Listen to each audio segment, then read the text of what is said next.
Pemirsa, meskipun Gunung Agung masih dalam status awas, piodalan di Padma 3 Pura Penataran Agung Besakih yang jatuh pada Purnama Kapat tetap dilaksanakan. Beberapa persiapan dan rangkaian upacara telah dilakukan, termasuk salah satunya Mepepada dan Nedunang Ida Betara. Beginilah situasi saat puluhan warga bersama pemangku di Pura Agung Besakih, Ngaturangaya. Saat digelar Mepepada dan Nedunang Ida Betara, serangkaian piodalan di Padma 3 Pura Penataran Agung Besakih yang digelar pada Purnama Kapat. Meski dilaksanakan dengan lebih sederhana mengingat status Gunung Agung masih awas, warga tampak antusias dan kusuk mengikuti berbagai rangkaian upacara Mepepada dan Nedunang Ida Betara ini.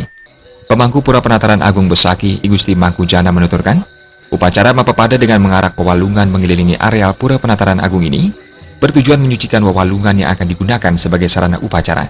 Mengingat status Gunung Agung yang masih awas, rangkaian piodalan Purnama Kapat di Padma 3 kali ini dilaksanakan dengan lebih sederhana tanpa mengurangi makna. Gusti Mangku Jana juga mengajak masyarakat untuk bersama-sama ngeras titi pada Purnama Kapat.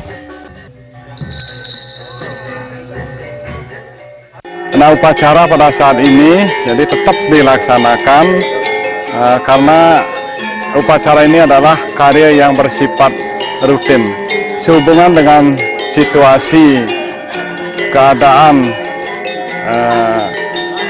pada saat ini di mana Gunung Agung dinyatakan level 4 yaitu awas, jadi upacara ini dilaksanakan dengan cukup sederhana tetapi tidak mengurangi makna. Jadi rangkaiannya tetap kita laksanakan, jadi puncaknya besok pada Purnama Sasih Kapat.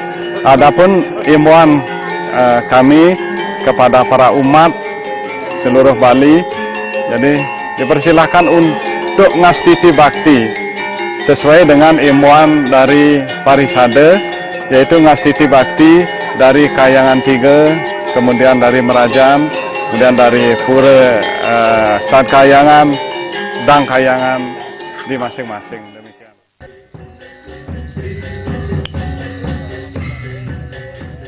Lebih lanjut disampaikan, puncak piodalan Purnama Kapat dimulai dari pagi dengan rangkaian pemujaan oleh Sulinggi yang diiringi dengan tari wali, serta dilanjutkan dengan persembahyangan bersama.